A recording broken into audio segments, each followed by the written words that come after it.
Morning all of you. BSc part second में unit 4 चल रही थी इलेक्ट्रोकेमिस्ट्री फर्स्ट और यूनिट 5 में अपने पढ़ना है इलेक्ट्रोकेमिस्ट्री सेकंड। तो इलेक्ट्रोकेमिस्ट्री फर्स्ट की आज ही लास्ट क्लास है, उसके बाद में इलेक्ट्रोकेमिस्ट्री फर्स्ट कंप्लीट है यानी 4th यूनिट कंप्लीट हो जाएगी और नेक्स्ट क्लास में स्टार्ट करेंगे यूनिट 5 यानी इलेक्ट्रोकेमिस्ट्री सेकंड। तो लास्ट अपना जो टॉपिक है वो रहेगा कंडक्टोमेट्रिक टाइट्रेशन। इसको हिंदी में बोलते हैं चालकता मितीय या चालकता अनुमापन। ठीक है, हिंदी में इसका नाम रहेगा चालकता मितीय अनुमापन। लिख लेते हैं चालकता मितीय अनुमापन।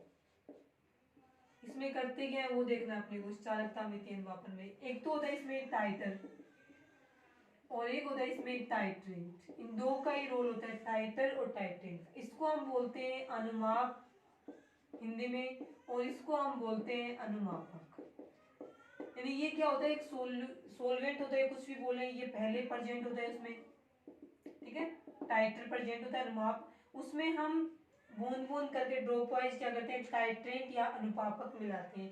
टाइट्रेंट मिलाते हैं, पहले इसकी कुछ ना कुछ कंडक्टेंस होती है चालकता, फिर जैसे ही हम इसके अंदर टाइट्रेंट मिलाते हैं अनुपापक मिलाते हैं तो इसकी चालकता है तो इंक्रीज होगी या फिर डिक्रीज होगी या फिर कांस्टेंट रहेगी। तीन केस बनते हैं कि जब हम टाइटल में टाइट्रेंट मिलाते हैं, अनुमाप में अनुमापक मिलाते हैं।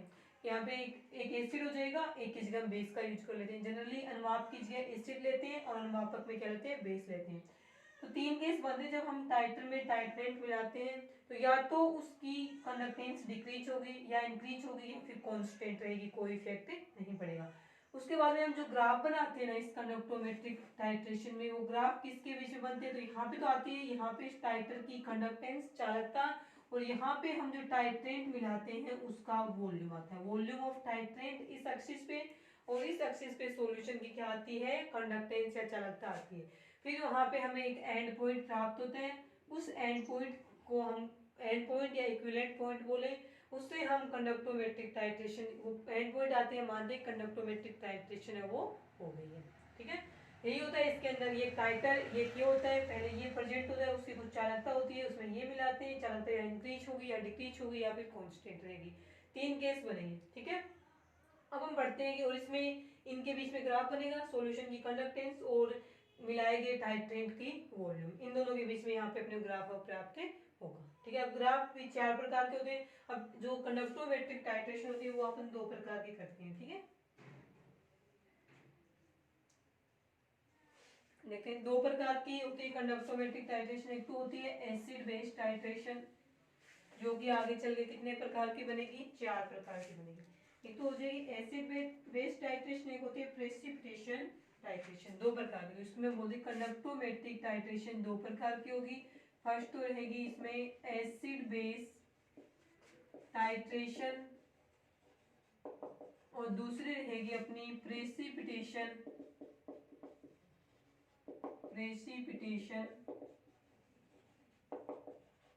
टाइट्रेशन। ठीक है, दो प्रकार की होगी टाइट्रेशन। पहले हम पढ़ेंगे इसमें acid based titration. Acid based titration का मतलब है कि एसिड को जनरली हम टाइटल अनुमाप के रूप में यूज करेंगे और बेस को टाइट्रेंट या अनुमापक के रूप में यहाँ पे यूज किया जाएगा। एसिड बेस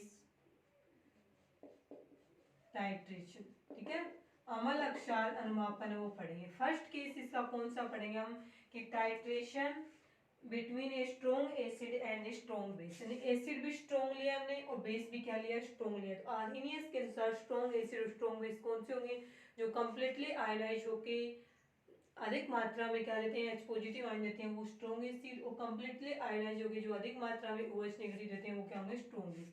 तो यहाँ पे हम फर्स्ट केस होगा एसिड बेस टाइट्रेशन में titration in between a strong acid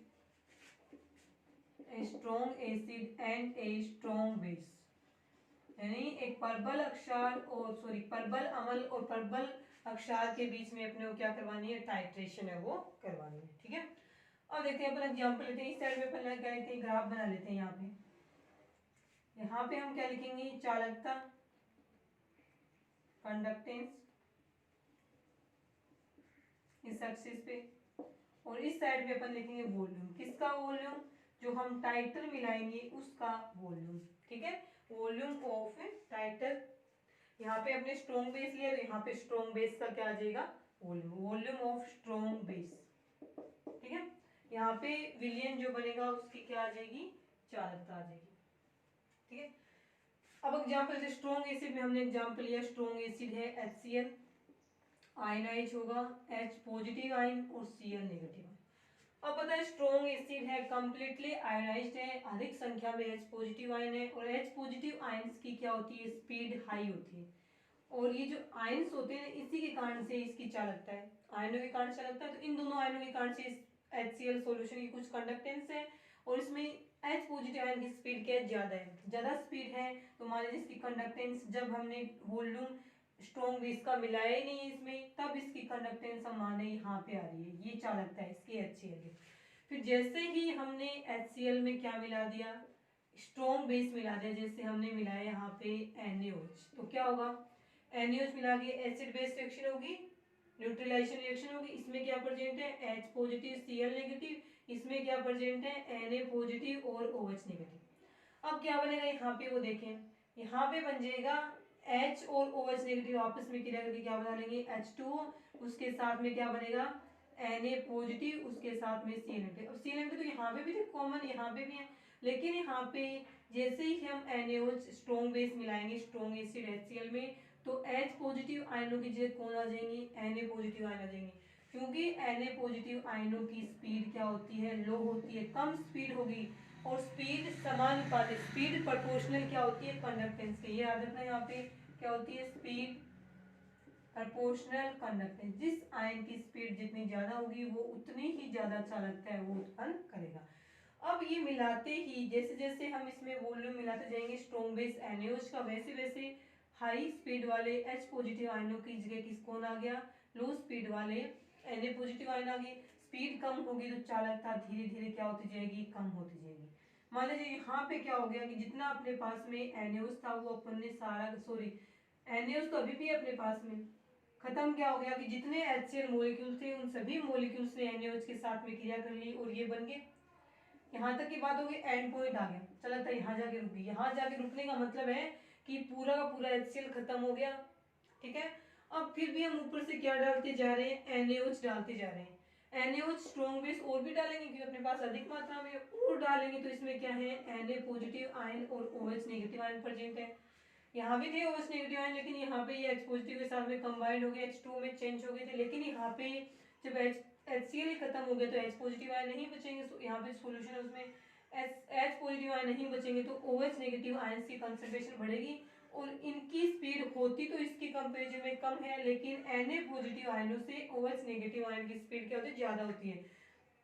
जैसे जैसे हम इस अब यहाँ तक आने के बाद में वॉल्यूम और इंक्रीज करेंगे, अनुमापक की, अनुमापक क्या है स्ट्रॉन्ग बेस है ये है, और इसकी कंसंट्रेशन और ऊपर से डालेंगे सॉल्यूशन में, तो OH नेगेटिव की कंसंट्रेशन बढ़ेगी, OH नेगेटिव कंसंट्रेशन बढ़ेगी तो वापस इसकी स्पीड ज्यादा है, इस कारण से वापस से कंडक्टेंस क्या होती जाती है, इंक्रीज होती जाती है। तो इस प्रकार से हमें स्ट्रॉन्ग एसिड और स्ट्रॉन्ग बेस के बीच में जो क्या प्राप्त करते हैं अपन, टाइट्रेशन करते हैं, तो वहाँ पे हमें इस प्रकार ग्राफ प्राप्त होता है। ये जो पॉइंट यहाँ पे मिलता है उसे हम स्ट्रॉन्ग एसिड और स्ट्रॉन्ग बेस टाइट्रेशन का एंड पॉइंट कहते हैं। इस प्रकार से ग्राफ बनेगा, पहले डिक्रीज होगी, उसके बाद में एंड पॉइंट आएगा, पूरा HCl खत्म हो गया, उसके बाद में क्या होगी कंसंट्रेशन, सॉरी कंडक्टेंस है वापस क्या हो जाएगी, इंक्रीज हो जाएगी। ठीक है, इस प्रकार का ग्राफ हमें प्राप्त होता है, कुछ ज्यादा ही कर लिया, थोड़ा टेढ़ा करता हूँ इस प्रकार से।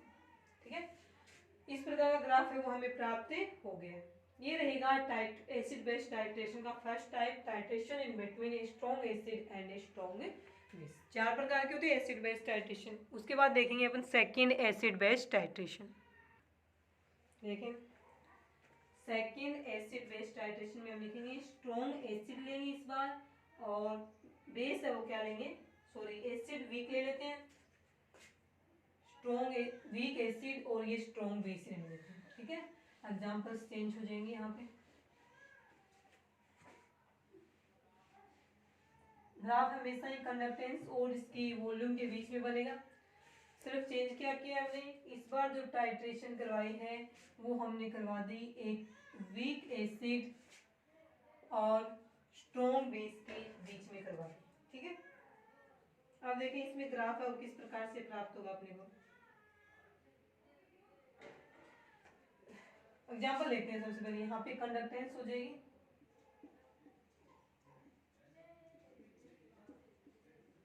कंडक्टेंस है, ठीक है। अब देखें वीक एसिड लिया, तो वीक एसिड में मान लीजिए हम ले रहे हैं CH3COOH, ये लेंगे। अब ये कम मात्रा में डिसोशिएट होता है, क्योंकि ये क्या है, वीक एसिड है, तो ये डिसोशिएट होके बनाता, तो ये CH3COO नेगेटिव प्लस में H पॉजिटिव। अब आप बोलोगे यहाँ पे भी तो हाई स्पीड वाला H पॉजिटिव आयन बन रहा है, बन तो रहा है, लेकिन कम संख्या बन रहे हैं।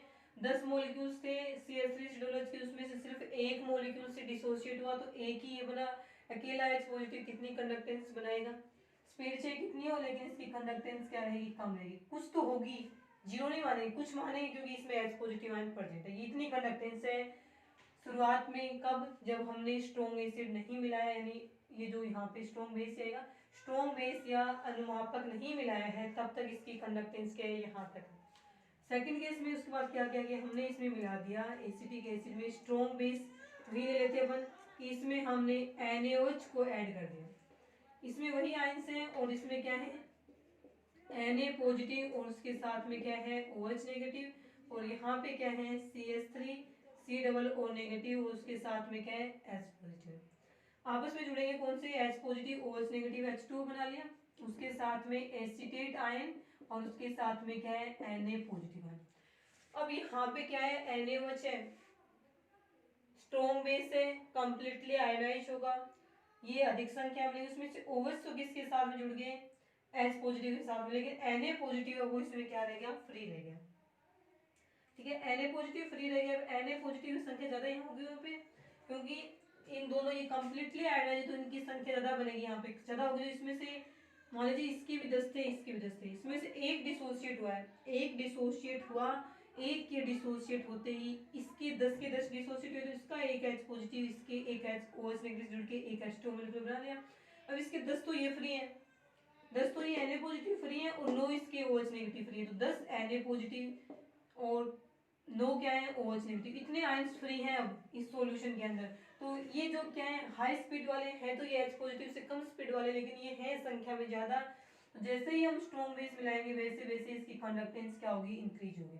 अब मान लीजिए अपन यहाँ तक गए, यहाँ तक जाते ही पूरा पूरा एसिटिक एसिड है वो खत्म हो गया, खत्म हो गया। अब सॉल्यूशन में क्या है, अब अपन फिर भी ऊपर से NaOH मिलाते जा रहे हैं, NaOH मिलाते जा रहे हैं, तो अधिक संख्या में Na positive OH negative ion बनते जा रहे हैं, बनते जा रहे हैं। तो पहले तो इसके कुछ OH नेगेटिव आयन इसके कुछ H पॉजिटिव से जुड़ के ये बना रहे थे, लेकिन अब तो सारे के सारे Na पॉजिटिव, सारे के सारे OH नेगेटिव क्या फ्री हैं, कोई नहीं रोक रहा इनको। तो जब Na पॉजिटिव और OH नेगेटिव आयनों की संख्या ज्यादा हो जाएगी, तो उनकी स्पीड ज्यादा है, स्पीड ज्यादा होने से उनकी कंडक्टेंस इस प्रकार से इंक्रीज हो जाएगी। तो इसमें थोड़ा ऐसे लिखें, कुछ इस प्रकार का ग्राफ है वो हमें यहाँ पे प्राप्त हो जाता है। और यहाँ पे जो पॉइंट प्राप्त होता है, जहाँ पे टाइटल या अनुनाद कंप्लीट खत्म हो जाता है, उस पॉइंट का नाम आता है यहाँ पे एंड पॉइंट, ठीक है। ये बनेगा अपने को वीक एसिड और स्ट्रॉन्ग बेस के केस में ये वाला पॉइंट।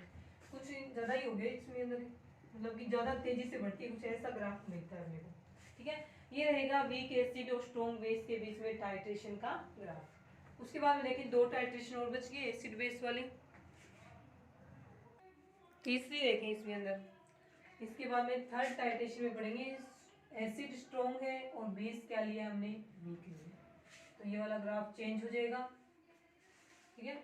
ये भी चेंज हो जाएंगे, एग्जांपल्स है वो देखें। अब देखें तीसरी टाइट्रेशन किसके बीच में, तीसरी टाइट्रेशन में हम लिखेंगे कि स्ट्रॉन्ग तो एसिड लिया हमने, ठीक है, स्ट्रॉन्ग एसिड है, और इस बार वीक क्या लिया है, बेस लिया। तो यहाँ पे जो बेस होगा वो कौन सा आ जाएगा, इस बार वीक बेस है, ठीक है। देखते हैं इसमें क्या होगा। स्ट्रॉन्ग एसिड मान लीजिए HCl लिया था, स्ट्रॉन्ग एसिड की फॉर्म में क्या बना, H positive ion Cl negative ion. High speed वाले H पॉजिटिव आयन है वो इसमें बन रहे हैं, तो हाई स्पीड वाले हैं, तो कंडक्टेंस शुरुआत में ही इसकी कंडक्टेंस क्या है, हाई है, स्ट्रॉन्ग एसिड है, कंडक्टेंस हाई है। उसके बाद में हमने इसमें वीक बेस के रूप में मिला दिया अमोनियम हाइड्रोक्साइड, जो कि क्या है, वीक बेस है। जैसे ही ये HCl के साथ में जाएगा तो यहाँ से क्या बनेंगे NH4 पॉजिटिव आयन प्लस में OH नेगेटिव आयन, और यहाँ से बनेंगे H पॉजिटिव और Cl नेगेटिव आयन, आपस में जुड़ के H2O फॉर्म कर लिया, साथ में Cl नेगेटिव, साथ में NH4 पॉजिटिव। अब जो भी इसमें वीक बेस मिला है, वीक बेस मिलाते ही ये H पॉजिटिव आयन तो किसके साथ में ऐड हो गए, OH नेगेटिव आयनों के साथ में, और H पॉजिटिव आयनों की जगह किसने ले ली, अमोनियम आयंस ने ले लिए। क्योंकि अमोनियम आयंस की स्पीड है वो क्या होती है, लो होती है। लो स्पीड होने के कारण से जैसे जैसे हम HCl के सॉल्यूशन में weak base ammonium hydroxide add करते जाएंगे वैसे वैसे इसकी कंडक्टेंस है वो डिक्रीज होती जाएगी। यहाँ तक आगे मान लीजिए अपन कंडक्टेंस डिक्रीज होते होते आगे, उसके बाद में देखो क्या होगा। अब ये पूरा का पूरा HCl खत्म हो गया, क्या बचा है सॉल्यूशन में, सॉल्यूशन में क्या बचा, अपन बाहर से ऐड करेंगे अमोनियम हाइड्रोक्साइड को ग्रुप वाइज एक एक करके ऐड करेंगे, तो अब केवल सॉल्यूशन में ये बचेगा, ये बचेगा तो ये क्या बनाएगा NH4 पॉजिटिव और OH नेगेटिव आयंस बनाएगा।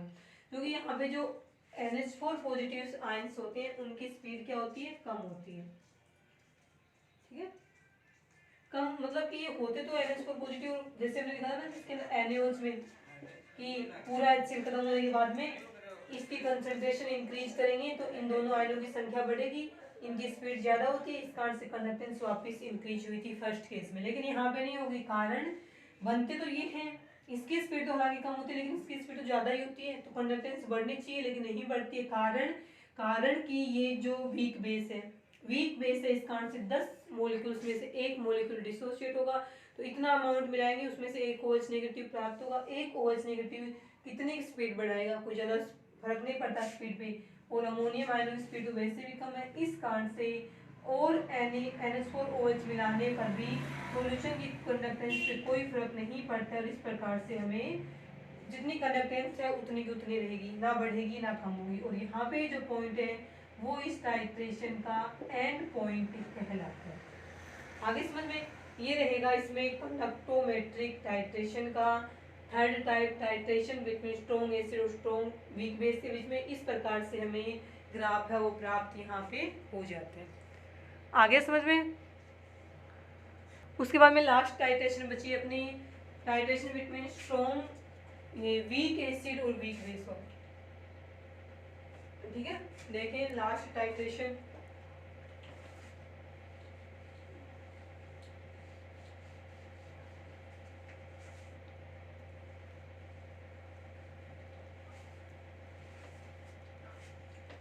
फोर्थ टाइट्रेशन में रहेगा अपना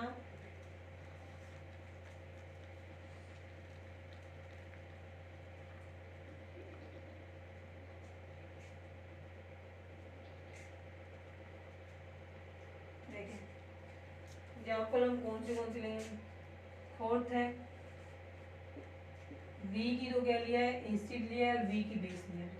पहले अपने पास एसिड है प्रेजेंट, एसिड के रूप में अपने पास क्या है, एसिटिक एसिड है CH3COOH, ब्रेक होके बनाएगा CH3COO नेगेटिव, और उसके साथ में क्या बनेगा H पॉजिटिव आयंस है वो यहाँ पे बन जाएंगे, ठीक है। अब देखो क्या होगा, ये वीक एसिड है तो बहुत ही कम मात्रा में डिसोसिएट होगा, जिससे कम मात्रा में H पॉजिटिव आयंस बनेंगे, कम मात्रा में बनेंगे, इसका मतलब इसकी कंडक्टेंस क्या है, कम होती है, कुछ तो होती है लेकिन इसकी कंडक्टेंस क्या होती है, कम होती है, इससे भी कम मान सकते हैं अपन, इतनी मान सकते हैं, ठीक है। ये होगी इसकी कंडक्टेंस। फिर इसमें क्या होता है देखो, केवल सिर्फ जूम के अपने ये नहीं देखो ये इतनी होती है, उसके बाद में हम इसमें मिलाते हैं एसिटिक एसिड, जो अपना वीक एसिड है, इसमें हम वीक बेस मिलाते हैं अमोनियम हाइड्रोक्साइड, वीक बेस, और ये क्या है अपना वीक एसिड मिला लिया, इससे वही आयंस बनेंगे CH3COO नेगेटिव, साथ में H पॉजिटिव, और इससे बनेंगे अपने NH4 पॉजिटिव आयन, और उसके साथ में क्या है OH नेगेटिव आयन। अब ये क्या करें, आपस में ये दोनों ऐड हो गए, ये तो H2 बना लिया, ऐड हो गए, और ये आयंस आपस में CH3COO नेगेटिव और NH4 पॉजिटिव, इस प्रकार से बन गया अपना अमोनियम एसिटेट, अमोनियम एसिटेट बन गया यहाँ तक। अब चूंकि ये जो अमोनियम एसीटेट होता है वो एक क्या होता है, स्ट्रॉन्ग इलेक्ट्रोलाइट्स होता है। स्ट्रॉन्ग इलेक्ट्रोलाइट्स होने के कारण से ये क्या रहेगा, यहाँ पे कंप्लीटली डिसोशिएट रहता है। ठीक है, ठीक है, इसमें देखिए अमोनियम एसिड स्ट्रॉन्ग इलेक्ट्रोलाइट्स होने के कारण से ये कंप्लीटली क्या होता है, डिसोशिएट होता है। स्ट्रॉन्ग इलेक्ट्रोलाइट्स है, इस कारण से ये कंप्लीटली डिसोशिएट होगा या आयोनाइज रहेगा ये।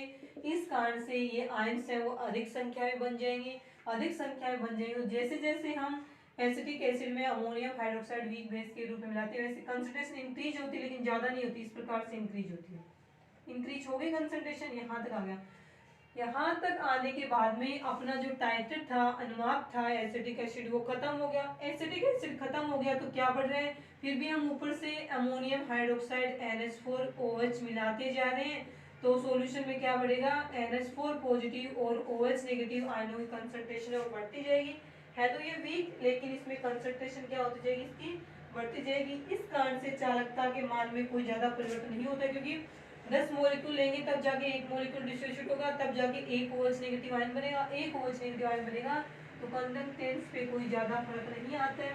इस प्रकार से बनाएंगे इसको, यहाँ एंड पॉइंट, और ये कंसंट्रेशन आगे जाके सॉरी कंडक्टेंस चालकता वो क्या हो जाएगी, कांस्टेंट हो जाएगी। हाँ, जो पॉइंट्स आएगा वो रहेगा अपना एंड पॉइंट। ठीक है, यानी एंड पॉइंट पे जब एसिटिक एसिड कंप्लीटली खत्म हो जाएगा उसके बाद हम अमोनियम हाइड्रोक्साइड की और कंसंट्रेशन इंक्रीज करेंगे, तो सॉल्यूशन बनने वाले सॉल्यूशन की कंडक्टेंस में कोई ज़्यादा फर्क नहीं होता है। इस कारण से ये लाइन हमें कांस्टेंट प्राप्त होती है। ये थे आपके एसिड बेस टाइट्रेशन के 4 प्रकार।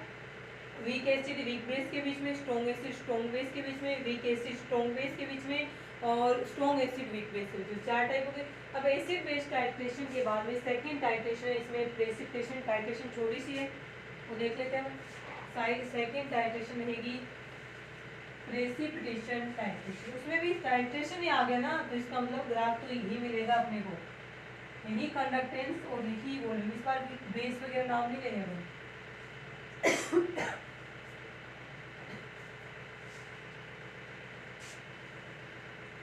सेकेंड टाइट्रेशन है वो हम पढ़ेंगे यहाँ पे प्रेसिपिटेशन, हिंदी में बोलते हैं इसको अवक्षेपण अनुमापन। ठीक है, हिंदी में नाम हो जाएगा अवक्षेपण अनुमापन। ठीक है,